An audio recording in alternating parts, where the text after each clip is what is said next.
Thank you, Mr. Speaker. So the basic assumption that we got from the other side is that people and governments are myopic, that they are not able to make sure that they weigh the benefits of and disadvantages of climate change. Now, in our extension, we will prove that even if that assumption is right, that this policy is immoral and that it has lots of bad consequences for countries and people. But first, let's go into some rebuttal. We heard from the opening government that there is an emotional gap. People aren't able to value the consequences of environmental change. Now we say that emotional gap can be closed without lying. If you make documentaries about the consequences when your country will drown, people will be able to be closely attached to the consequences that will be there in the future, so you can close the emotional gap. The moral difference, however, is when you start actively lying to people about when the danger will come, because that alters their behavior in a bad way.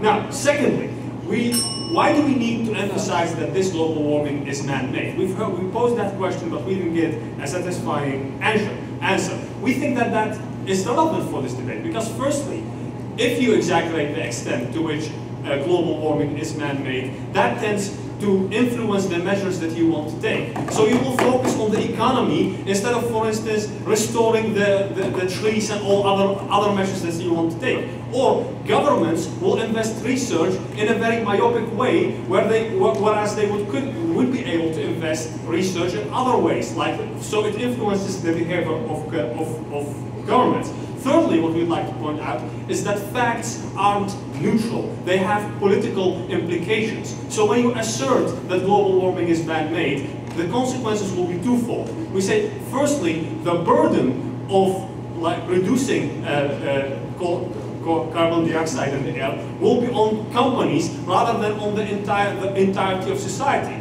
Secondly, we think it is very important for global justice. For instance, who has to pay for instance, who has to pay for the amount of pollution that currently exists? If it's man-made, then the countries who have big economies have a guilt in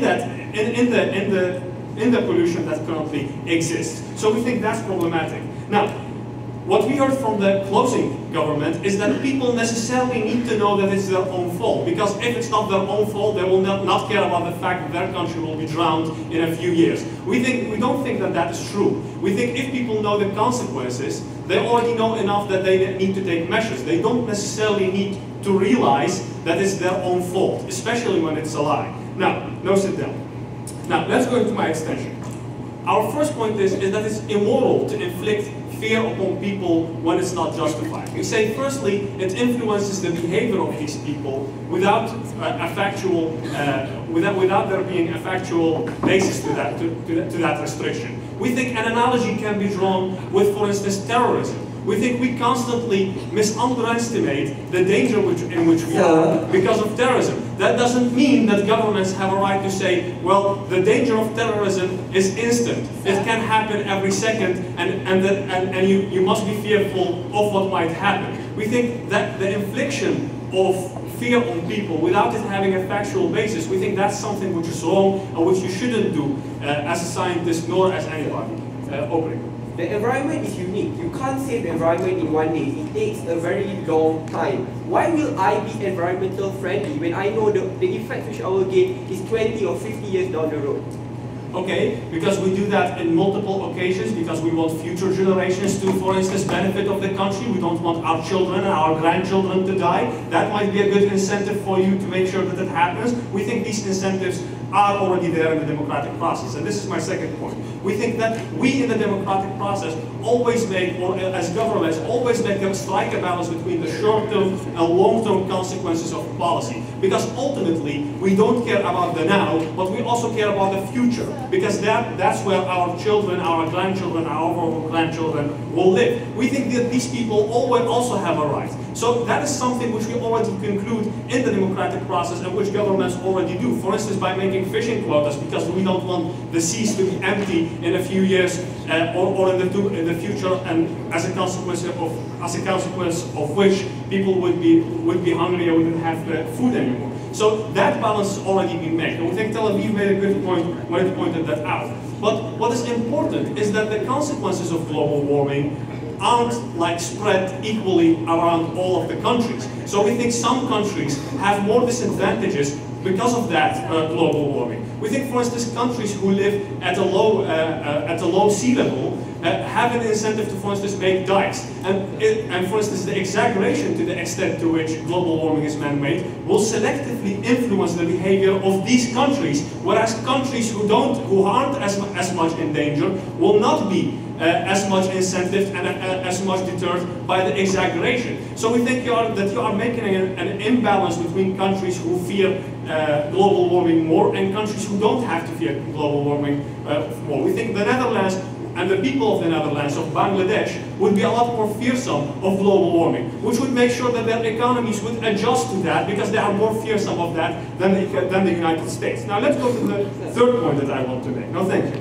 We think that countries, for instance, that pollution is also a prisoner's dilemma. We think that in a global society you have to make sure that there is an international agreement on how to deal with pollution. We think there is a discrepancy between the benefits countries have. For instance, the United States has a lot of benefits because of the pollution that it causes because of its economic activity.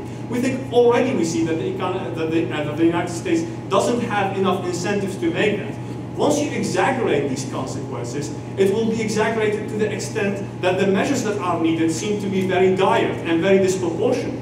Now, we think that would limit these kind of countries from opting into a system in which they would make sure that pollution would exist less. Now, why is that problematic? Because we think in the status quo, we see that countries with high economic productivity have some incentive because it's a gradual change, because they don't see that it infringes as much on their economic situation. But when you make sure that the consequences seem so dire and that you need to take such drastic measures, these countries would be less incentivized. That would prevent gradual regulation and gradual development of these of laws which make sure that regulation that the pollution ceases to exist. For all these reasons, we stand very proud in our position.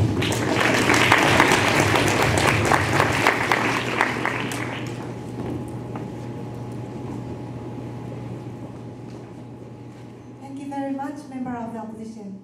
Now we welcome